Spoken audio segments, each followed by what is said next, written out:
to section 4.8, Newton's method. Now, Newton's method helps us approximate roots of equations, which would be impossible to find otherwise. So the way the process works is, say you have some function here whose graph is shown below, and we want to approximate what that root or its x-intercept is r.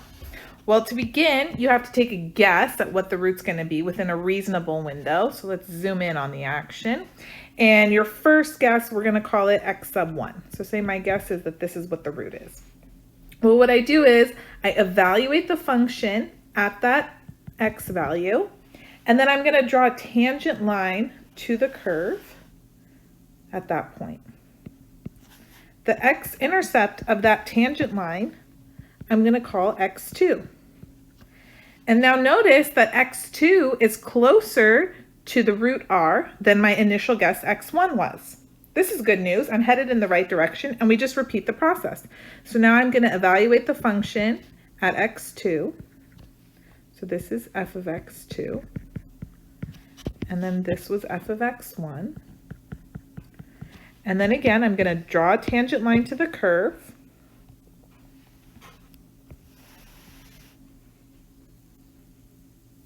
Ooh, we're getting even closer.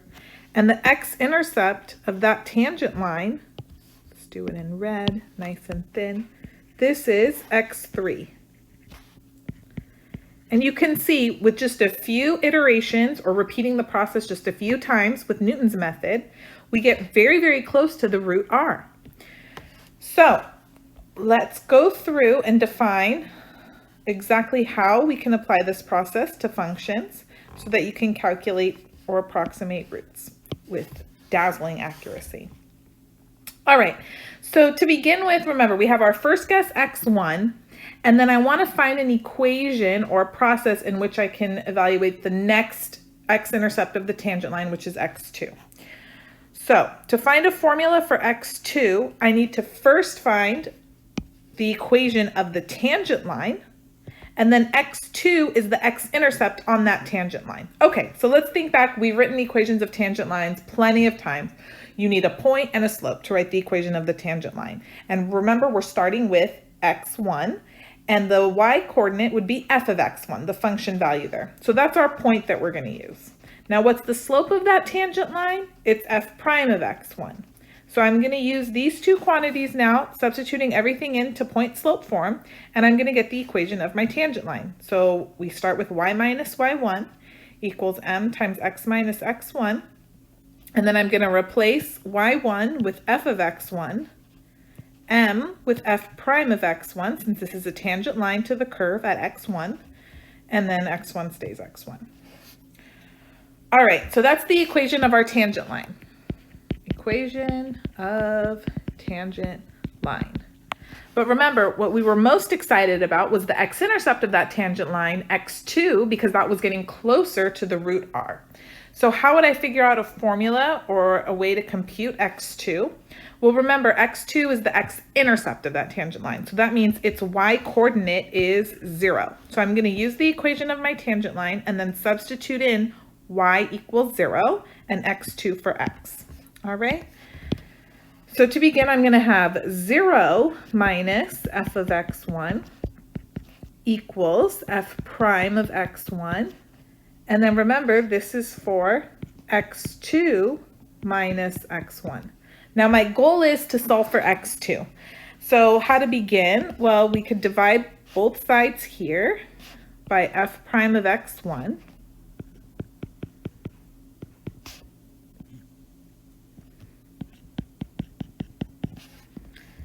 And then now I have negative f of x1 over f prime of x1 equals x2 minus x1.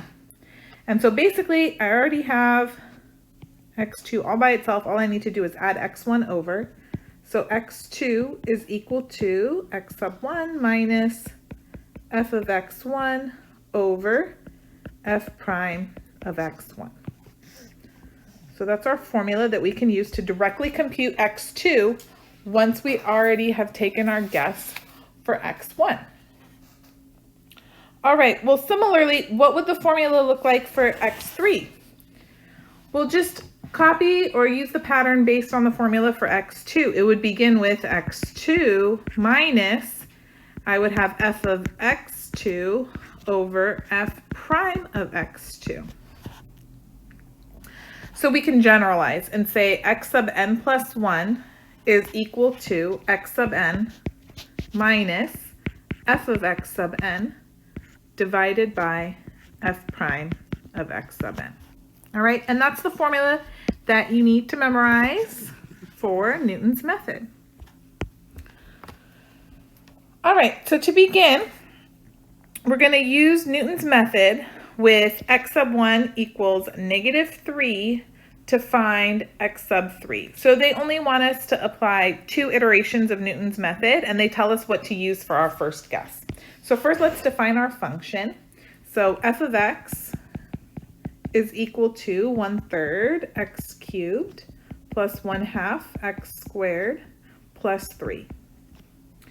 So when I apply Newton's method, I need the function as well as its derivative. So f prime of x is going to be x squared, because the 3 and the 1/3 cancel out, plus x. All right, things are looking good. So remember, x1 is equal to -3, and we need to find x2 and then x3. So x2 is going to equal x1 minus, it's always the function evaluated at that point divided by the derivative evaluated at that point. So this is going to be -3 minus f of -3 over f prime of -3. That's why you want your function and derivative ready to go. So now all I need to do is substitute in these values. So I'm going to have -3 minus, so for f of -3 in the numerator, I'm going to have 1/3.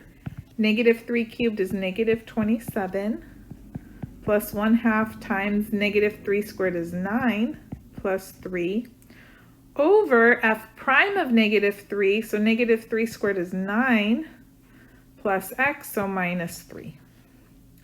And this is going to give us -3 minus, in the numerator, 1/3 times -27, that's -9, plus 9/2 plus 3 over 6. And this leaves us with -2.75 for x2. All right, that looks good. Now one more iteration, x3. Remember, x3 is going to be x2 minus f of x2 over f prime of x2. So this is going to give us -2.75 minus f of -2.75 over f prime of -2.75. Now the really only reasonable way to evaluate this is using your calculator. And you need a nice scientific calculator that will allow you to use parentheses so that you can substitute these values in accurately and without giving yourself too much of a headache. And so for x3, you should end up with approximately -2.7186. Now pay attention to whatever your instructor or the textbook asks for regarding number of decimal places, and follow their instruction there. It could vary. But if you familiarize yourself with the calculator, then basically there's a way that you could just type in x1, hit enter, and then you can enter in Newton's method formula for the particular function and derivative that you're working with here, so that it will just evaluate x2, x3, however many iterations you need, just by you hitting enter, and it will recall the previous entry. So I'll show you how to do that right now. I just have some scientific calculator app that I'm going to show it on, but you can figure it out as long as your calculator has a second answer or recall key available. All right, so whatever scientific calculator you have, you just need to figure out how you can recall your previous entry. So what you want to do is whatever x1 is, you type that in, so -3, and then you just hit enter, okay? Now, to compute x2, you want to type it in the calculator so that every time you need x1, it's just recalling the previous entry. So you're just going to hit minus, and it should say answer or something like that, minus, and then remember we have f of that value divided by f prime. So I'm going to do parentheses for the numerator. So f of -3, our function was 1/3, so 1 divided by 3, x cubed. I'm not going to type in -3 cubed. I'm going to type answer raised to the third. That way it takes the previous entry and cubes it, okay, plus 1/2 x squared, so that's 0.5, answer squared, okay? Don't type in the -3, plus 3, close those parentheses, then divided by, open parentheses again, so f prime was x squared plus x, so answer squared plus x, answer. Close it up, bam. There's -2.75, which is x2. Now, when you've typed it in this way, if you just hit equals or enter, then it's going to take that -2.75 and substitute it everywhere you typed in answer. So guess what this is? This is x3. If I hit equals or enter again, now it's x4. And see how only the decimals at the very end are changing. That means we've already gotten quite a bit of accuracy.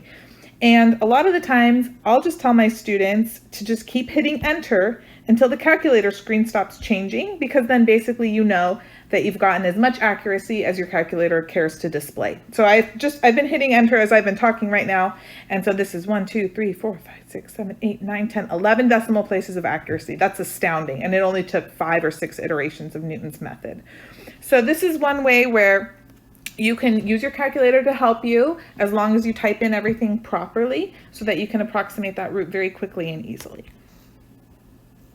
All right, example 2, use Newton's method to find all solutions of the equation correct to 6 decimal places. So we want to solve the equation e to the x equals 3 minus 2x. Well, solving this equation is equivalent to finding the zeros of the equation e to the x minus 3 plus 2x equals 0. So I can define my function f of x to be e to the x minus 3 plus 2x. And here to the side, you can see I already have a graph of the function, and that's useful in order to help us figure out what a good choice for x1 would be, as well as to know the total number of solutions that there are, because the problem told us to find all solutions, so there may be more than one root. And if that's the case, then you would need to apply Newton's method separately in order to approximate each one of them. All right, so let's compute the derivative so we have everything ready. So f prime of x is going to be e to the x plus 2. And from the graph, we can start. Notice they didn't tell us what to use for x1. So as long as you pick something relatively close, it won't make a difference. So from the graph, we can start with x1 equaling, what do you want? 1? Sound good? So to find x2, remember that's going to be 1 minus f of 1 over f prime of 1. All right? And so from here, this would be 1 minus f of 1 would be e to the first minus 3 plus 2 times 1 over e to the first plus 2, and we get approximately 0.6358. Now the problem didn't tell me where to stop. It just said find all the solutions. So that means we need to find it with as much accuracy as possible. So I'm just gonna show now how to enter this on the calculator. And as soon as I get 2 identical iterations, then I know I've hit the max accuracy that my calculator will allow, and that's the answer that I'm going to report. And the beautiful thing is, if you pick for x1 1 and someone else picks 0.9, it really isn't going to make a difference. It may take you 5 iterations and it may take someone else 6 iterations to get there, but regardless, it's very painless to keep hitting enter to get closer and closer to the root. All right, so remember we said our first guess for x1 was going to be 1, so type 1, hit enter, and then our formula for x2 is always that value minus, and then in the numerator I have f of 1. So f of 1 is e to the x, so I need e, and remember raised to that value, so e to the answer, right? And then minus 3 plus 2x, so 2 times answer, close that up, that's the numerator, divided by, and then f prime of 1, that's going to be, again, e raised to whatever your previous entry was, and then I need plus 2 in the denominator. Close it up, and this is x2. I require my students to list out all the intermediary values or iterations, but you don't need to write the formula out every single time. So I need the formula once originally, I need the function, the derivative, and then you can just tell me this is what x2 is. And then you would hit enter, and that's x3. And then you would hit equals or enter again, that's x4. Notice it's still changing, so we're going to keep going. Equals, that's x5. Equals, and that's x6, and it stopped changing. So that would be what I would want for our final answer, because after this, we won't notice any of the decimals that are getting more and more accurate. All right? So that concludes the lesson on Newton's method. Make sure you familiarize yourself with your calculator. That way you can really apply it properly and get as much accuracy as possible.